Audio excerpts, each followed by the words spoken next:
Dragi domaćine Bošković, dragi ministrice, kolege iz medijskog sektora, dobar dan svima i hvala na organizaciji ove važne konferencije danas. It's a real pleasure being with you here this morning to speak about a topic which is very, very important, which is the transparency of the media sector and how we can improve all of us. And I want to thank the agency for putting together this important conference here today.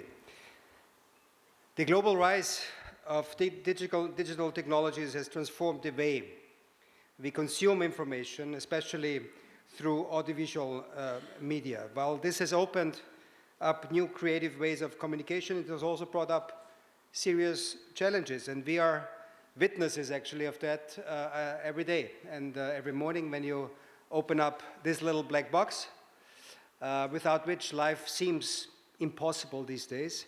We are confronted with these issues. We have seen a major increase of disinformation, polarization of audiences, and commercial pressure on free media, to name just a few. Therefore, a well-regulated audiovisual media sector is very, very crucial to address all of those challenges. The European Union sees media freedom not as an abstract principle, but as a practical and measurable requirement for democratic resilience, especially for those countries who want to join the European Union. And the European Union closely monitors media freedom throughout the accession process as it reflects the country's commitment to upholding the rule of law, protecting human rights, and fostering pluralism. When it comes to Montenegro, the EU integration process of Montenegro, I'm very pleased, and the country should be very pleased about the progress this year. It's been a good year. We have had IBAR, we have had a good Commission country report in October, and we will likely close 4 chapters later next month. At this point, usually I say, hold your horses, don't get carried away, no room for complacency. But at the same time, I'm also firmly convinced that we should praise where praise is due. We should,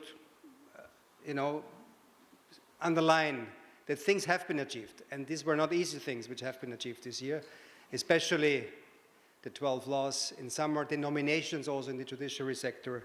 We have seen also this week good news. We have seen the cybersecurity law being adopted this week. We have seen, very importantly, a vote in the General Assembly for the Supreme Court President, something which we want to see finished before the end of this year. This has also made a very important step forward, and that's why I say it's been a good year. And speaking here today, I'm very happy also that this sector and your agency contributed to this being a good year. The Agency for Audiovisual Media Services put in a lot of hard and dedicated work in aligning national legislation with the AVMS directive, which has been important for 2 reasons. First, as part of the media package, the new law on audiovisual media services helped secure a positive IBAR. And second, this law is also very important for one chapter which we hopefully will close in December, which is chapter 10. The alignment with the Audiovisual Media Services Directive has deeply transformed the agency, which has now the authority to effectively monitor and, yes, also to impose fines in cases of legal violations. I am pleased to see that the agency is already taking steps to strengthen its operational capacity, to use its newly acquired powers, and let me tell you here, don't be shy, but also use them responsibly. However, this is just the beginning of the process, as the European Union needs to see a continued track record in this area being built up. A track record of the agency effectively regulating the audiovisual market and evidence of its independence. In order for the agency to function properly, it's also very important that the management body is fully staffed and operational at all times. And therefore, let me add here one thing which we would like to see started, set in motion, which is that 2 council members whose term is about to end need to be renewed. And I call here on the national authorities to start the procedure to ensure that the agency can perform its duties without interruption and maintain a high degree of independence. We are also pleased to see that the agency is taking responsibility for improving the level of media literacy among citizens through a range of awareness-raising and community engagement efforts. This is incredibly important. Having served in this region for a long time, media literacy is something very often forgotten. And here it's about schools, it's about curricula, it's about getting youngsters early on the ability to make the difference. What's a good source of information? What's a bad source of information? What's the difference between a snippet on TikTok for 20 seconds, news, so-called news, and a well-researched article in the New York Times or in a public broadcaster? There is a huge difference, and the earlier we start with getting to know and giving this knowledge to the youngsters, that you have to be very careful with the sources of information, with what you consume. Because if not, this will haunt you your whole life. Ladies and gentlemen, the world is moving, and so is legislation, regulation. The European Union is a powerhouse when it comes to regulations. Here we see new regulations and legislation coming up on the horizon. It is the Digital Service Act, which you probably have heard about, which aims to create a safer digital space while better protecting fundamental rights on online platforms. Allow me also to say a few words about another act, legal act, which has entered into force this year, actually, in May of 24. It's the European Media Freedom Act.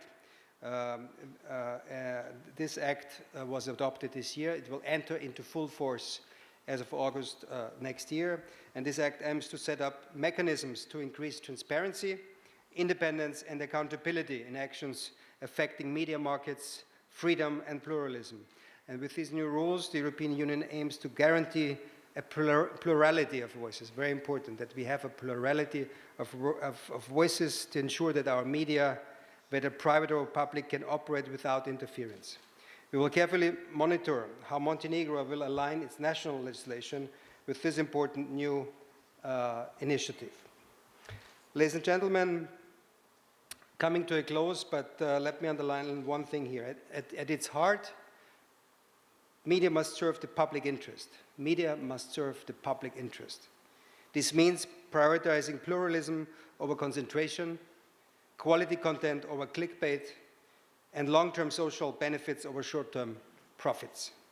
To achieve this, collaboration between state authorities, regulators, media professionals, civil society, and international partners is essential. And I'm encouraged here by the presence of so many stakeholders in this process in Montenegro. Your engagement demonstrates a shared commitment to tackling the challenges facing the audiovisual media sector, ensuring that it remains a force for good here in Montenegro. I encourage all of you to continue working together to ensure the audiovisual sector in Montenegro upholds the highest standards of professionalism and integrity. And by doing so, you will not only strengthen Montenegro's democratic foundations, but also bring it closer to the ultimate goal, which is the goal of so many citizens of this country. More than 80% share this objective, to join the European Union. So thank you very much for your attention, but more so, thank you very much for putting together this important conference today.